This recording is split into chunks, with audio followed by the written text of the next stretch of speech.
Hi, assalamu alaikum. So I'm just doing some seed sowing, and I know that sometimes this could be quite intimidating to especially newbies, but I wanted just to show how easy and simple it is.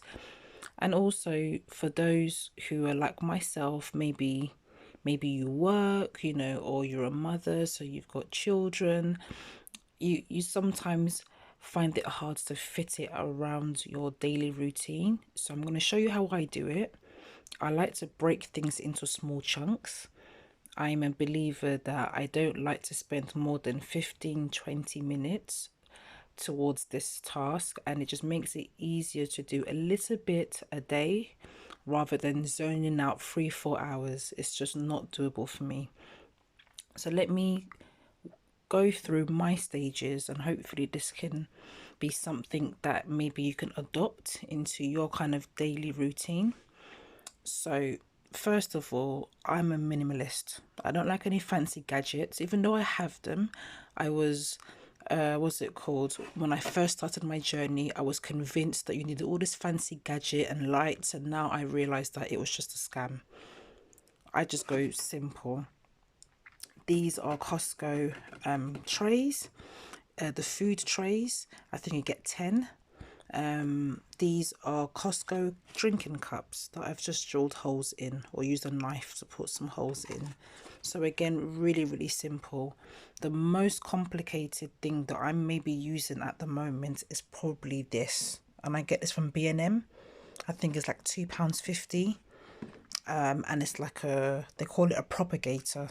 But the idea is that you get the tray, you get the seed tray as well. So this is inside of this, and then you get a lid. That's the most complicated that I go. Everything is really nice and basic. So what I do first, and I actually get the kids to do it because they love to get their hands dirty, is first of all I get these trays out. Oh, where should I put this? Put it here. I get the trays out. So I get the trays out of here, and usually they come as one big block. The first thing I do is I cut it into small sections. So usually I could be able to cut this huge whole tray into 3 sections, and that just makes it manageable.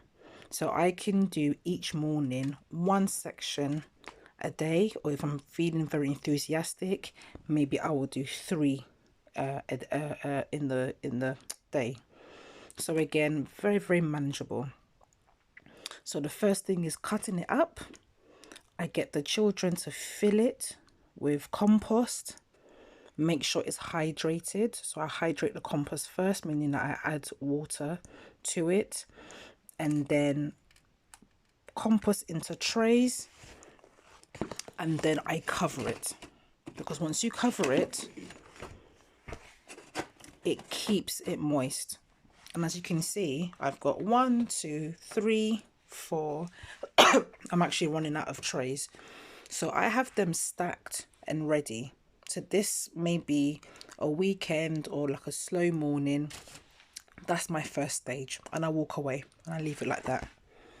And then on a day like this, for example, where I'm like, okay, I need to germinate some seeds. All I have to do is just uncover it. So I don't seal it. I just uncover it, take the lid off, and usually it's there, it's ready. I don't have to get my hands dirty. Everything is ready for me. It's there. The next thing that I then do on a day that I want to actually sow my seeds, again, very simple, is I poke holes. So I use whatever I have. It could be a pen, something pointy. I put 2 holes per cell. So this is a cell here. So 2 holes per cell. And then I just take the seeds that I want to germinate. So I would usually have them here and say, right, I want to do tomato seeds today, this morning. Make a prayer, a dua, and then as simple as it is, oh, there we go. Put the seed per hole. And that's it. I'm sorry that it's nothing complicated. I just pinch the holes back. Now, once this is done like this, depending on what I'm growing, I can transfer this into here. So it's been a very cold spring, which is why I've had to use this. On a normal day, I wouldn't even use this. I'll just leave it here. I'll make sure that I label it. So I have like you know, those sellotape. I'm trying to find it. I can't remember where I've put it, but a sellotape here. Write the name, a short version of the name. So to, you know, rose tomatoes, so I know what it is, because I tend to plant different varieties sometimes. And then when I in the morning, maybe the next day, when I want to do some watering, rather than me trying to water each cell, I just put some water at the bottom of this pan here, and then I walk away. So my watering is just literally 5 seconds. A whole bunch of water, maybe up to about a third, and then I walk away, and that's my watering done. This will take up as much water as it needs. Right, so sometimes I don't have to water for a couple of days because there may be some water still in the pan. I'll wait for it to fully dry out before I add some water in. This is exactly the same. This base here, let me take it up if I can. This base here has no holes at the bottom, so again, it's the tray base. I add some water there, and then I cover it. And I have this in the room. I don't even have it on my windowsill. I just have it there in the room. I will show you what one that I've done maybe a week ago, and as you can see, this is a, what does that say? A winter squash. This is a pumpkin, and you can see the green already starting to form and starting to come out. So I just leave it there, stacked there, because it doesn't need, as long as the room is warm, it doesn't need to be on the windowsill right now. Stacked. Now once it's germinated, that's when I would transfer it over to a windowsill. So again, a sunny windowsill, nothing special.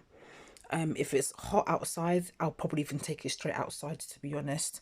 So a windowsill, and that's when it's getting all of the light. Now I want to take you to the next stage because I'm doing tomatoes.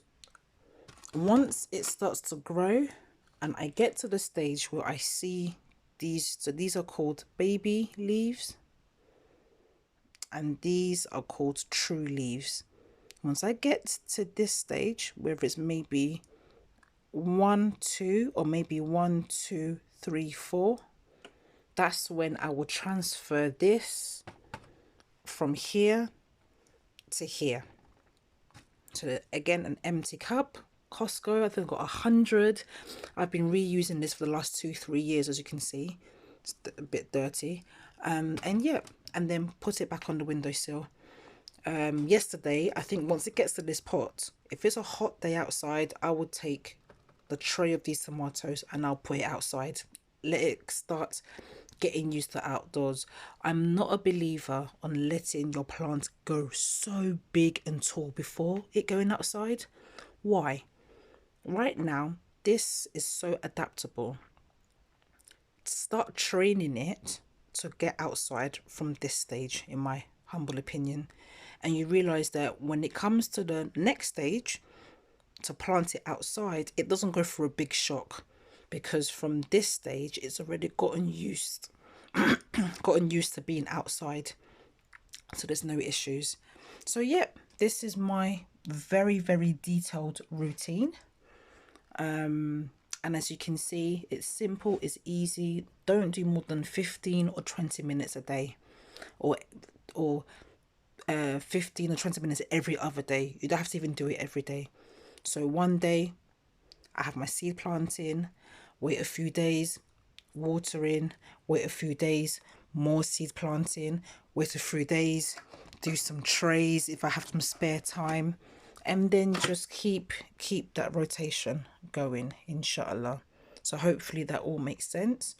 My detailed routine of how I germinate my seeds in my home. Assalamu alaikum.